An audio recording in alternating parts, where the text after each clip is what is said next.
everybody, welcome to another episode of the Next Gen Launch Special. This is a special series where I'm going to be talking about everything relating to the release of the Xbox Series X/S and the PlayStation 5. My name is Chris. Our first video, of course, talked about the Xbox Series brand of consoles, so now we're going to talk about the PlayStation 5 and just some general thoughts as to why this console is exciting. So obviously the PlayStation 4 was a huge success. It's by far the leading console, not including the Switch, although the Switch is doing quite a number. But the PlayStation 4 was pretty much hands down the winner for this last generation. They released some killer exclusives. It was just a solid console, and Sony did a really good job of making it happen. Building on the success they had at the end of the PlayStation 3's life and really bringing it home with the PlayStation 4. Now, the PlayStation 5 is a very interesting case because they're trying to continue that momentum, but also do things a little differently. Now, one thing that is pretty noticeable right off the bat when you look at some of the video coverage and stuff that has already come out about the PlayStation 5 is in certain ways they're kind of copying Microsoft's homework. Not exactly, but pretty close. Two of those examples include the UI, which definitely looks like a slightly snappier version of the Microsoft UI. Now, I will say as a primarily Xbox gamer, I've gotten used to the Xbox One UI. It's not the snappiest thing in the world, but I like it. It gets things done. It looks nice. The PlayStation 5 looks very similar, just a little bit more streamlined maybe. But it's interesting they decided to kind of copy Microsoft's UI concept when I guess theirs looked kind of plain in comparison. I don't really know, but it is interesting to see. The other thing is they're trying kind of sort of to do their own Game Pass. It's a little different though. So they've introduced something called the PlayStation Plus Collection, which is a collection of PlayStation 4 games that will be available for PlayStation Plus subscribers who have a PlayStation 5. Now, there's some really great first and third party titles on this list, and it is included in PlayStation Plus. So unlike Game Pass Ultimate, where you have to pay a little bit extra to get access to those games, it is included in PlayStation Plus. So as long as you're a PlayStation Plus subscriber, you will have access to these games. So that's pretty cool. I will say, if you are a hardcore PlayStation fan, you probably played them all, because it's mostly the greatest hits of the PlayStation 4 era. Maybe not all of them, but a good chunk of them. So if you're a hardcore gamer, this is probably not something you're going to be super enthused by, because you probably either played them or you have them on your shelf.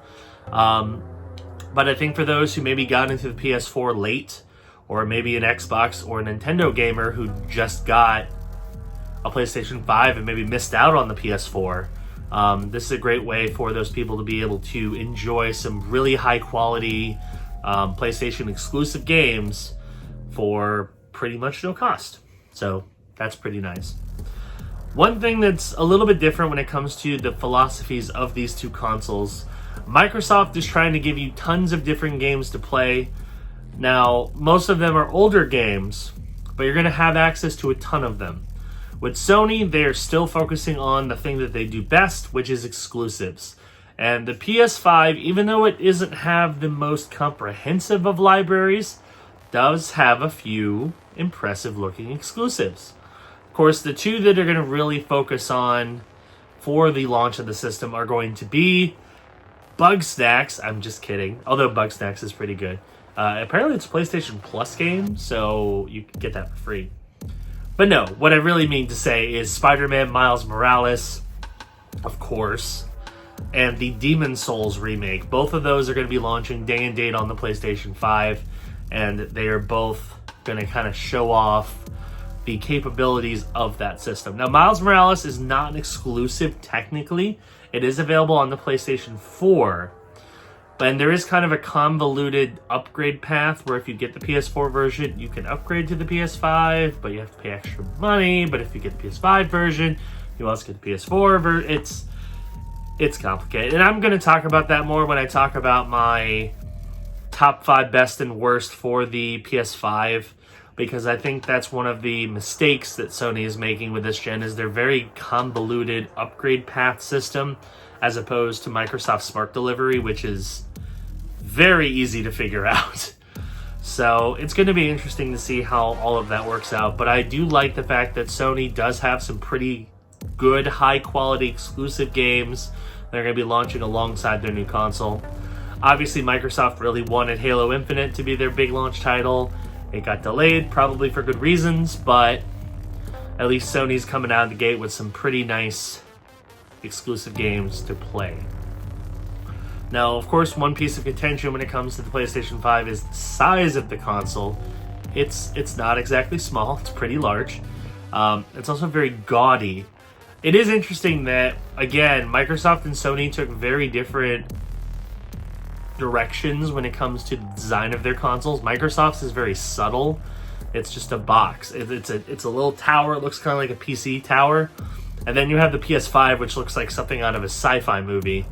It's massive, and yeah,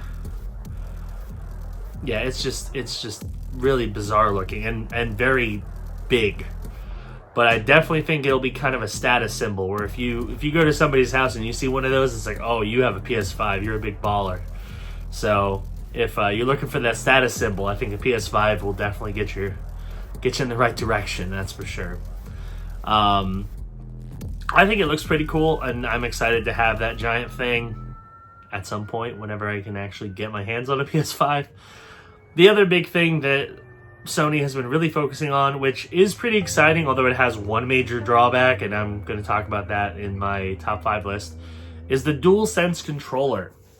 Now, not everything in the DualSense is claiming to do is completely new, including haptic triggers. The Xbox One has haptic feedback in the triggers, and they work pretty well, especially when it comes to like Forza games. If you ever played a Forza game on the Xbox One and you can kind of feel the rumble in the triggers, it's awesome.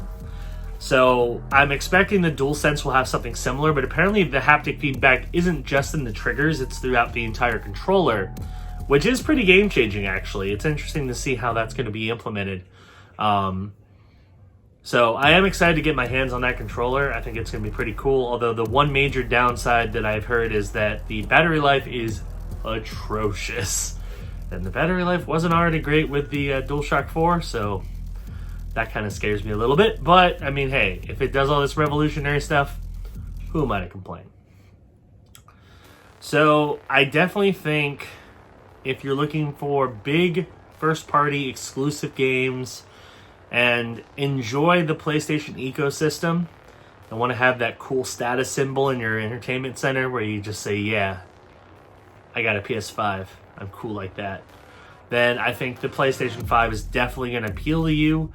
It does come in 2 different versions, so you can get one with a Blu-ray disc tray, or you can get one without it. They have a digital-only version, although it does seem like the disc version seems to be a little bit more readily available than the discless version, which is kind of interesting. You think Sony would want the discless version to be more popular because then only Sony can sell games to people. But I don't know.